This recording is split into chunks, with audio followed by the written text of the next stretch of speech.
GK. News मराठीमध्ये आपलं सर्वांचं स्वागत। तुम्ही पाहत आहात मराठवाड्याच्या कुशीतलं जी.के. न्यूज मराठी। आता घेऊ विविध क्षेत्रातील राजकीय, सामाजिक, आर्थिक, कृषी आणि क्रीडा व तसेच शैक्षणिक विषयी घडामोडींचा आढावा। चला तर वळूया पुढील बातमीकडे। आता बातमी आहे शेतकऱ्यांविषयी, पाहूया सविस्तर। सध्या बाजारात टोमॅटोच्या दरात मोठी घसरण झाली असून शेतकऱ्यांना उत्पादन खर्चही मिळत नाही। बियाणे, खत, औषधे, मजुरी आणि वाहतूक यावर मोठा खर्च करूनही बाजारात टोमॅटोला अत्यल्प दर मिळत असल्याने शेतकरी हतबल झाला आहे। याच पार्श्वभूमीवर अर्धापूर परिसरातील शेतकऱ्यांनी आपला संताप व्यक्त करत टोमॅटो रस्त्यावर टाकून त्यावर तुडवून चिखल केला। टोमॅटो विकूनही वाहतूक खर्च निघत नसल्याने असे पाऊल उचलावे लागल्याचे शेतकऱ्यांनी सांगितले। शेतकऱ्यांच्या मते बाजारात व्यापारी मनमानी दर देत आहेत, त्यामुळे शेतीमालाला योग्य दर मिळत नसल्याने शेतकऱ्यांचे मोठे आर्थिक नुकसान होत आहे। शासनाने याकडे तातडीने लक्ष देऊन टोमॅटोला हमीभाव द्यावा, तसेच शेतकऱ्यांसाठी विशेष मदत जाहीर करावी अशी मागणी शेतकऱ्यांनी केली आहे। पाहूया शेतकऱ्यांचे काय म्हणणे आहे ते। कोणत्याच पिकाला भाव नाही, केळीला भाव नाही, हळदीला भाव नाही, टमाट्याला भाव नाही। खताचे, औषधाचे भाव 4-4 पट वाढलेले आहेत। मजुरी वाढली, रोजगारी वाढली, ट्रॅक्टरचे भाव वाढले, सोन्या चांदीचे भाव वाढले। शेतीच्या कोणत्याच पिकाला भाव नाही। शेतातलं खायचं तेल सुद्धा महाग झालेलं आहे। बाकी पूर्ण पिकाचे जे भाव आहेत 10 वर्षाखाली जे भाव होते तेच भाव आता सुद्धा आहेत। शेतकऱ्यांनी कसे करावे हा खूप मोठा प्रश्न आहे, गंभीर प्रश्न आहे। आमदार खासदार येतात पण शेतकऱ्याचा प्रश्न विधानसभेत मांडत नाहीत, काहीच करत नाहीत। आणि इलेक्शनच्या वेळेस पूर्ण घरोघर फिरतात ती। कशालाच भाव नाही शेतीच्या पिकाला। मी दीपक जमकडे सोळंके, माझ्यावर टमाटर एकरभर आहे। 80,000 रुपये खर्च आलाय। टमाट्याला भाव आहे 30 रुपये 40 रुपये कॅरेट।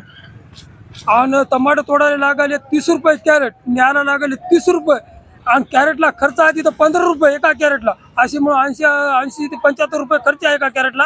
आणि हातामध्ये 1 रुपया नाला घरातून 40 रुपये भरावं लागले। तर आम्हाला भाव नाही म्हणून आम्ही चिकोल करीत आहात। आणि खताचे भाव इकडे रटावणार, औषधाचे भाव दाबवणार। 5 पिचकाऱ्याचं औषध घ्यायला गेलं तर 3,000 रुपये खर्च आहे। 5 पिचकाऱ्याला रोजदार 500 रुपये 3,500 रुपये 5 पिचकाऱ्या मारायला लागतात। हे फक्त शेतकऱ्याला माहीत आहे। टमाटे थैली भरून घेऊन जाणाऱ्याला हे माहीत नाही। टमाट्याचे भाव वाढले म्हणतात, कांद्याचे भाव वाढले म्हणतात। इथं आज टमाट्याला भाव नाही, एकही म्हणणं आलं बा तुमच्या टमाट्याचे भाव वाढवा म्हणून आणि वाढून घ्या म्हणून। आज आमच्याकडे कोणी बघायचे आहे। या अधिवेशनमुळं यानं एकही बी आमचा प्रश्न निर्माण केला नाही।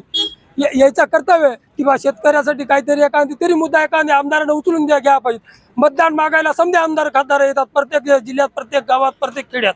मग आज उद्या एकही खेड्यामधल्या आमदार याला करीत नाही की बा शेतकऱ्यासाठी बघायला तयार नाही। बा हे भाव वाढवून द्या शेतकऱ्यासाठी, हे काही करा म्हणून, हे काही नाही।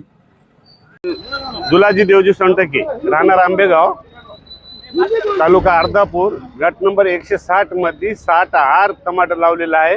त्याचं एकही टमाटर तोडलेलं नाही आहे, रुपया त्याची उत्पन्न नाही आहे। त्याला जवळपास 70,000 रुपये खर्च झालेला आहे। आणि बाजारात नेलं तर त्याचे 30 रुपये 40 रुपये भावाने विकालंय। त्याला तोडायला परवडणं आलंय। आणि आम्ही काय माती खावा, कशावर जगाव, हे आम्हाला शासनानं याचा हमी भाव देण्यात यावा। कारण कोण्याच पिकाला भाव नाही। आणि एकतर हळदी गेल्या मातीमध्ये पाण्यामुळं, आणि दुसरी आता टमाटे लावले जगण्यासाठी, तर टमाट्याची हे बेहाल झाली। शेतकऱ्याचं माती मोल, कचरा मोल करून टाकलं या सरकारनं। त्याला सोनं घ्या झालं तर जवळपास 17,000 रुपयाला ग्राम लागालंय। लग्न करायचं झालं तर बायकोच्या गळ्यात बांधायला मणी मंगळसूत्र भेटणं आलंय। आणि सगळे हे आमदार खासदार ज्या वेळेस इलेक्शन लागलं त्यावेळेस पाया पडत येतात आणि हे पैसे देऊन मागतात। आणि सगळे खताचे भाव वाढलेत, सगळे भाव वाढलेत, आणि शेतकऱ्याच्या मालाला माती मोल आहे। तुम्ही पाहत आहात महाराष्ट्राच्या कुशीतलं जी.के. न्यूज मराठी। साथ जनतेची, भूमी महाराष्ट्राची।